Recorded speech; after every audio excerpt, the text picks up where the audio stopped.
결국 시장은 지금 현대차를 로봇 쪽으로 바라보고 있는 것 같습니다. 이번 지정학적 리스크가 발발하면서 하이브리드 차량에 대한 관심도는 전 세계적으로 더 올라간 것 같아요. 그래서 하이브리드 차량에 대해서 또 특화가 됐고 굉장히 인기 많은 차종들을 만들고 있기 때문에 현대차는 하이브리드 관련돼서에 대한 모멘텀, 여기에 로봇 관련돼서 지금 이번에 구글이랑 협력한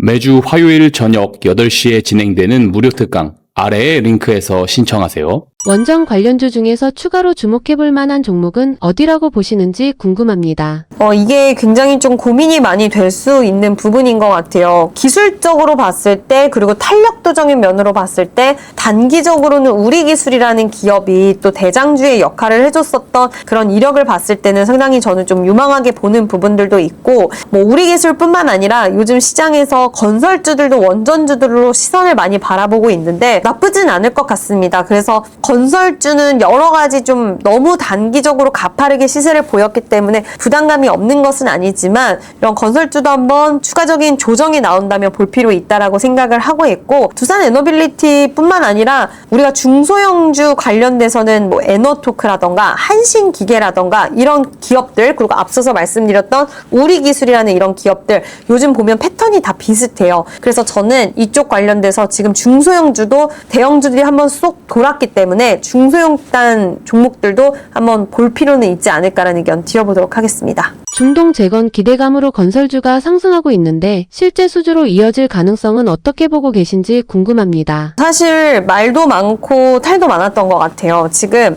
재건 관련돼서는 우리나라가 과연 수혜를 볼 수 있을까라는 이야기도 나오고 있고 중국 쪽의 채택 흐름이 더 크지 않을까라는 이야기도 나오지만 지금 중동에 여러 피해 지역이 있는데 여기서 우리나라가 이미 수주 이력을 갖고 있는 기업들이 많이 있습니다. 그리고 그 전체 규모가 한 44조 되는 규모 정도를 우리나라가 예전에 프로젝트를 이 지역군에서 했다라는 거죠. 그래서 이 피해 지역에서 이미 수주를 이 정도로 따냈다는 건 기술력을 인정을 받았고 협력에 대한 부분들이 깊다라는 건데 그럼 이번에도 이런 에너지 시설 타격이라든지 이런 피해적인 부분에서 다시 우리나라 쪽을 선택할 수 있는 가능성이 있다라고 시장에서는 보고 있고요. 뭐 UAE도 그렇고 전체적으로 이런 움직임들이 나올 가능성이 있다라고 보고 있어서 저는 물론 이게 의견이 좀 분분하기는 하지만 충분히 가능성은 있을 것 같아요. 그리고 이미 수주를 했던 기업한테 다시 둘 가능성이 더 크기 때문에 원전 관련돼서는 지금 지정학적 리스크 그리고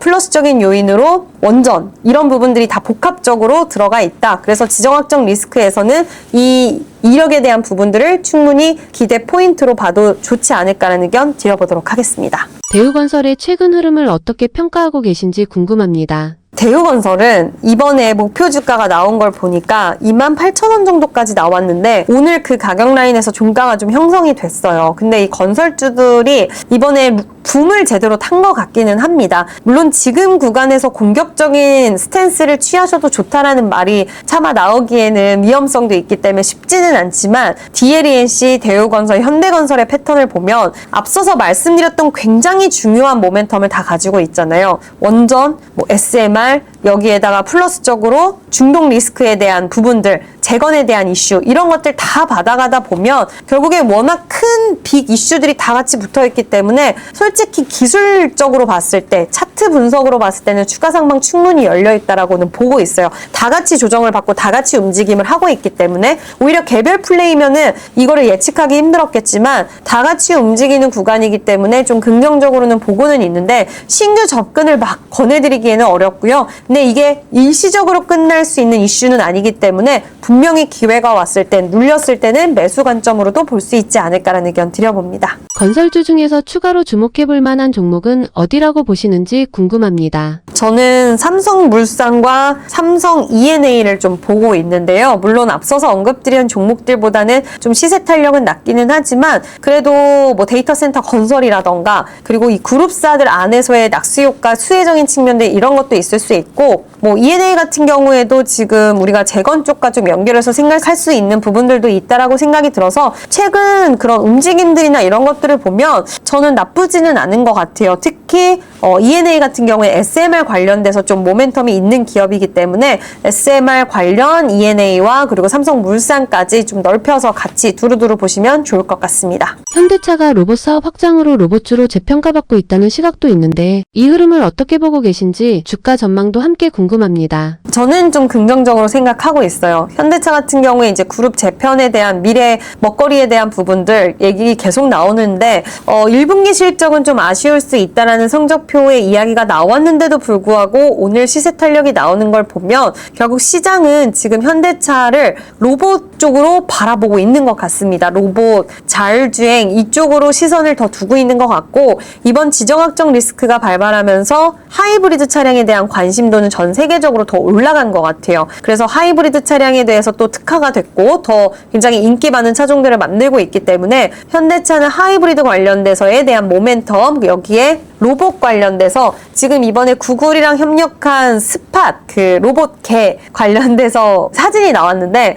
혼자 빨래도 하고 그리고 혼자 생각하고 판단하고 뭐 강아지 산책도 하고 많은 일들을 또 이뤄내더라고요. 그래서 그런 부분들을 보면서 기술이 괄목할 만하게 빅테크 기업들과의 협업을 통해서 발전을 한다는 걸 봤고 뭐 보스턴 다이내믹스의 모멘텀은 워낙 많이 들어보셔서 아시겠지만 보스턴 다이내믹스의 활약이 앞으로 더 기대가 되고 그리고 이제 테슬라의 옵티머스 또 이제 선보일 거고 유니트리 IPO 이런 일정들 봤을 때는 로봇주들을 계속해서 쳐줄 수 있는 그런 재료와 모멘텀들 충분히 남아있다는 판단하에 저는 긍정적으로 보고 있습니다. 2차전지 관련주들이 최근 반등 흐름을 보이고 있는데 단기적인 기술적 반등으로 봐야 할지 아니면 다시 상승 사이클로 진입하는 구간으로 볼 수 있을지 궁금합니다. 만약에 그냥 단기 반등이라고 했다면 시장 조정에서 이렇게 살아남지는 못했을 것 같아요. 어저께는 이제 제약바이오 쪽의 흐름이 좀 강하면서 2차전지 종목들이 상대적으로는 강하지 못한 모습을 보이기는 했지만 지금 우리가 ESS라는 그 거대한 시장에서 중국에 대한 반사수에 북미와 유럽에서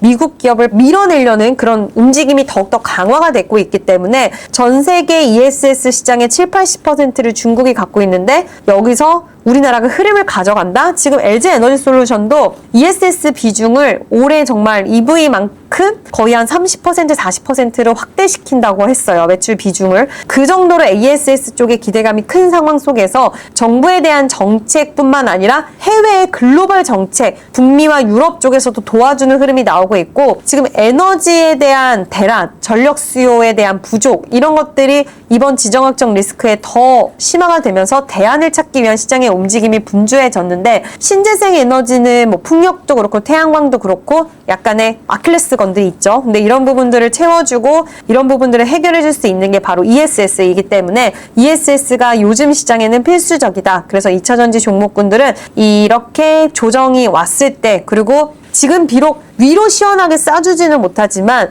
이렇게 횡보하면서 가격 라인을 잘 유지해주고 있다는 건 위로 가기 위한 요즘은 또 워낙 반도체라든지 쏠림이 좀 심하다 보니까 기간에 대한 조정이 좀 들어가고 있는 게 아닌가. 그래서 저는 2차전지 ESS 충분히 눈여겨볼 만한 섹터들이다라는 의견 드려봅니다. AI 관련주들이 시장을 주도하고 있는 상황인데 반도체 외에도 추가로 주목해볼 만한 AI 관련 업종이나 기업이 있다면 어떤 부분을 봐야 할지 궁금합니다. 반도체를 빼고 AI 업종을 본다라고 했을 때는 상당히 좀 고심이 깊어지는 것 같아요. 일단 지금은 반도체 쪽에서 소부장이라던가 반도체 쪽을 바라보는 게 지금 현상에선 맞는 것 같고요. AI 키워드를 갖고 있는 여러 산업 중에서 가장 돈을 많이 버는 거는 반도체이고 그리고 또 볼 수 있는 쪽은 뭐 AI 키워드에서 전력에 대한 수요 부족 현상 이런 것들 생각했을 때는 관련돼서 전력, 변압기 쪽, 전선 쪽 이쪽도 좀 좋을 것 같기는 합니다. 그래서 대한전선이라던가 그리고 산일전기 요즘 주가 흐름이 상당히 좋은데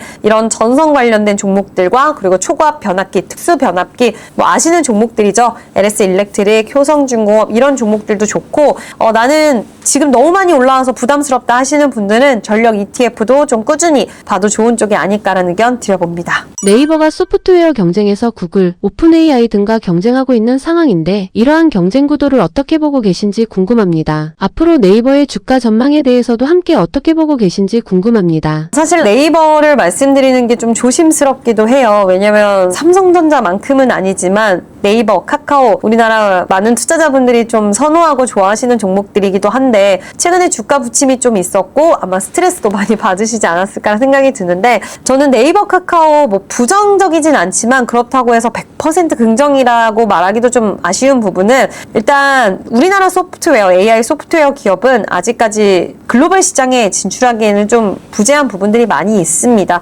그래서 상대를 하는 시장이 오픈 AI 뭐 이런 기업들은 세계를 상대하는 쪽이고 우리나라는 아직 거기까지는 기술력이 좀 미비하기 때문에 물론 우리나라 안에서 소프트웨어 기업을 찾는다고 한다면 이 탑2 기업이 맞기는 하지만 그 부분은 좀 아쉽다라고 생각하고 있고 이번에 마케팅 비용 증가라던가 이런 것들 때문에 올해 영업이익률도 좀 줄어들 수 있는 전망이 나오더라고요. 물론 뚜껑은 열어봐야 되겠지만 그리고 두나무마의 협병이 원래는 모멘텀이었죠. 근데 이 부분도 많이 딜레이가 된 것 같아요. 그래서 좀 아쉽다. 다만 지금 스테이블 코인 관련된 입법에 대한 이런 속도감이 좀 붙어질 수 있는 소식들이 나오고 있어서 그것은 좀 긍정적이다라고는 볼 수 있습니다. 그럼 종합적으로 의견을 좀 말씀을 드리면 네이버는 나쁘진 않지만 보유하신 분들은 보유 관점이 맞지만 신규 접근을 한다라고 했을 때는 과연 이게 얼만큼 탄력을 보여줄 수 있을 것인가 바닥에서 정말 뚫고 올라가고 주도주의 성격을 가져갈 수 있을 것이냐 그 부분에 있어서는 좀 저는 아쉬울 수 있다. 그리고 시간에 대한 부분들 좀 발생할 수 있다. 기대 수익률적인 측면들이 낮아질 수 있다. 뭐 부정의 의견은 아니지만 매물도 워낙 많고요. 소화하고 올라가기 위해서는 어떤 강력한 트리거가 좀 필요하지 않을까라는 생각을 합니다.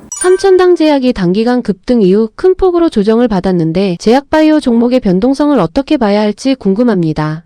정말 제약바이오 투자하시는 분들은 많이 힘드셨을 것 같아요. 삼천당 제약이 오늘도 9% 정도 빠지면서 굉장히 좀 어려운 난항을 겪고 있는데 어저께 보면 에이드시 치료제 관련, 뭐 오늘은 또 RNA 치료제 관련주들, 비만 치료제 관련주들 이렇게 흐름이 나쁘지는 않았던 것 같아요. 그래서 바이오의 투심, 내일 이제 AACR이 또 학회 일정이 시작되기 때문에 바이오의 투심이 살아나기는 시작한 것 같습니다. 한 번에 확 좋아지는 건 아니지만 이제 살아나기 시작을 했고 개별적으로 기업들을 좀 보기 시작을 한 것 같아요. 그래서 제약바이오는 이번 지정학적 피해 이후로 가장 많이 눌렸던 섹터이기도 하고 또 아무 이유 없이 삼천당 제약의 노이즈를 그대로 받아간 이 기업의 개별 문제가 아닌데도 그랬던 기업들이 많기 때문에 오히려 지금 구간에서 봐야 되는 섹터 중에 하나가 아닌가라는 의견 드려보도록 하겠습니다. 개인 투자자 입장에서 제약바이오 종목은 접근이 쉽지 않은데 투자할 때 어떤 기준으로 접근해야 하는지 궁금합니다. 일단 뭐 제약바이오는 참 까다롭죠. 그래서 봐야 되는 부분이 이 회사의 기술력이 세계적으로 인정을 받을 수 있는 가능성이 있는가. 뭐 이것도 100%는 아니지만 이 부분을 좀 면밀히 봐야 될 것 같고 그 기업들만의 일정들을 잘 체크해 봐야 될 것 같습니다. 그리고 또 가장 중요한 건 나는 실적이 안 나오는 쪽은 도저히 못해라고 하신다면 실적이 나오는 쪽 뭐 셀트리온, 삼성바이오로직스 이런 쪽의 종목들 하시는 게 좋을 것 같고요. CDMO 관련돼서 바이오 시밀러 관련돼서 하시는 게 좋을 것 같고요. 그리고 뭐 그게 아니라 나는 미래 성장에 베팅하고 제약바이오의 이런 시원시원한 모습들을 한번 더 보고 싶다라고 하시는 분들은 말 그대로 미래 성장성의 그 기업을 믿고 투자를 하시는 거죠. 그럼 그 기업의 기술력을 그 누구보다 잘 알아야 되고 일정에 대한 부분들도 잘 알아야 되는 게 전제 조건이 되지 않을까라고 보고 있고요. 이번에 AACR에서도 이제 뭐 많은 기업들이 참가합니다. 오름 테라퓨틱이라던가 그리고 ABL 바이오, 뭐 리가켄 바이오 정말 많은 기업들이 참여를 하는데 알즈노믹스도 그렇고요. 이 기업들이 참여해서 어떤 퍼포먼스를 보일지 이런 것들 체크해 보시고 그 기대감을 안고 가야 되지 않나라는 의견 드려봅니다. 현재 시점에서 관심 있게 봐야 할 제약바이오 종목이나 방향성이 있다면 어떤 부분을 체크해야 할지 궁금합니다. 일단 요즘에는 RNA 관련돼서 종목들이 좀 분위기가 좋은 것 같고요. 그리고 아까도 언급드렸다시피 에이드시 치료제 관련된 종목들이 좋은 것 같아요. 그래서 키워드를 잡고 가시는 게 좋아요. 지금 시장에서 전 세계 글로벌 빅파마들이 어디를 보느냐? ADC 쪽, RNA 쪽, 비만 치료제 쪽 보고 있기 때문에 그와 관련돼서 기술 이전에 대한 기대감 가져갈 수 있는 쪽이 좋고요. ABL 바이오가 이번에 ABL 206 그리고 209 비임상 데이터 포스터로 발표를 합니다. AACR에서. 그래서 리가켄 바이오도 좀 좋게 보셔도 좋을 것 같고요. 삼성 에피스홀딩스도 지금 ADC 관련돼서 대해서 비임상 데이터 최초 공개를 한대요. 물론 이 임상이 뭐 삼상도 아니고 그렇긴 하지만 그래도 지금 시장에서 ADC 쪽이라던가 그리고 RNA 쪽은 기대감이 워낙 큰 상황이기 때문에 뭐 봐도 좋지 않을까라는 의견 드려봅니다. 그리고 뭐 셀트리온, 삼성 바이오로지스는 그냥 실적 관련돼서 보셔도 좋지 않나라는 의견 드려봅니다. 지금 시장에서 가장 중요하게 봐야 할 포인트 한 가지만 짚어주신다면 무엇인지 궁금합니다. 지금 시장에서 봐야 되는 포인트는 여전히 WTI 그리고 달러와 환율의 방향 이런 거 봐야 되고 그럼 그에 따라서 외국인의 흐름도 달라질 수 있기 때문에 외국인의 방향성도 계속적인 체크는 좀 필요한 구간일 거라고 생각을 하고 있고요. 이전으로 돌아가면 우리가 한때 금리의 경로가 어떻게 될 것인가라는 이야기를 또 많이 했었어요. 그리고 숫자가 기업들이 잘 나올 것인가 이런 고민도 많이 했었고요. 그때로 다시 돌아가서 우리가 금리 경로 체크하고 그렇게 되려면 일단 WTI 봐야겠죠. 왜냐면 너무 오르면 인플레이션에 대한 우려 때문에 금리 인하 기조로 가기는 어려우니까. 그래서 이런 부분들 계속 체크해 봐야 되고 캐비너시 청문회라든지 이런 쪽도 지금 체크는 필요하다. 그래서 이제 시장은 한동안 지정학적 리스크라는 큰 대외 변수가 있었기 때문에 다시 앞전으로 돌아가서 체크해야 될 부분들을 착착 체크를 해야 되는 거고 뭐 이런 이야기도 있긴 하더라고요. 보통 4, 5월에는 좀 조정이 나왔던 적이 많았는데 3월 달에 오히려 선제적으로 맞았기 때문에 4, 5월은 더 좋을 수 있다라는 이야기가 나옵니다. 그래서 이런 체크할 부분만 체크하고 실적 기반한 종목들만 본다고 한다면 그래도 편안한 투자는 가능하지 않을까라는 의견 드려봅니다. 앞으로 주목해볼 전문가님의 종목이 있다면 어떤 종목을 보고 계신지 궁금합니다. 시장이 좋아지다 보니까 종목은 참 많이 있는 것 같기는 한데 저는 요즘에 지금 스테이블 코인 관련돼서 뭐 입법 관련된 이야기도 나오고 있고 하기 때문에 결제 관련된 종목군들도 여전히 좀 유망하게 보고 있는 상황이고요. 거기서는 뭐 헥토 파이낸셜이나 이런 종목들이 있을 것 같고 그리고 여전히 기판 관련돼서 반도체 소부장 쪽을 잘 보고 있습니다. 근데 오늘도 시세가 너무 강했어요. 뭐 대덕전자, 코리아 서킷 이런 기업들 시세 너무 강했고 삼성전기도 이제 기준점으로 해서 계속 체크는 좀 필요하지 않을까라는 의견도 한번 드려보고요. 원전도 괜찮고 전력에 대한 키워드 이런 전력 지금 부족 현상 전 세계적으로 일어나기 때문에 전력에 관련된 종목군들도 지속 체크는 필요하다는 의견 드려보도록 하겠습니다. 마지막으로 시청자분들에게 인사 부탁드립니다. 네, 시장이 좋아지는 것 같아서 기분이 좋으시면서도 한켠에는 또 불안감은 지속적으로 가지고 계실 것 같습니다. 뭐 지금 시장은 누구나 다 그럴 거예요. 그래서 여기서 우리가 너무 위축되거나 기죽지 말고 내 종목이 어떤지 실적이 잘 나오는지 그리고 앞으로 성장성이 있는지 이런 것들 한번 살펴보시면서 지금 위축되어 있는 마음보단 재정비를 하는 기간으로 가져가시면 좋을 것 같고요. 기회는 항상 있다라는 부분 그리고 시장 분위기가 좋아진다면 포트폴리오를 재정비를 통해서 다시 한번 좀 리밸런싱하고 또 한 단계 도약할 수 있는 과정으로 삼을 수 있다. 그래서 힘내시고 시장을 잘 헤쳐나가셨으면 좋겠습니다.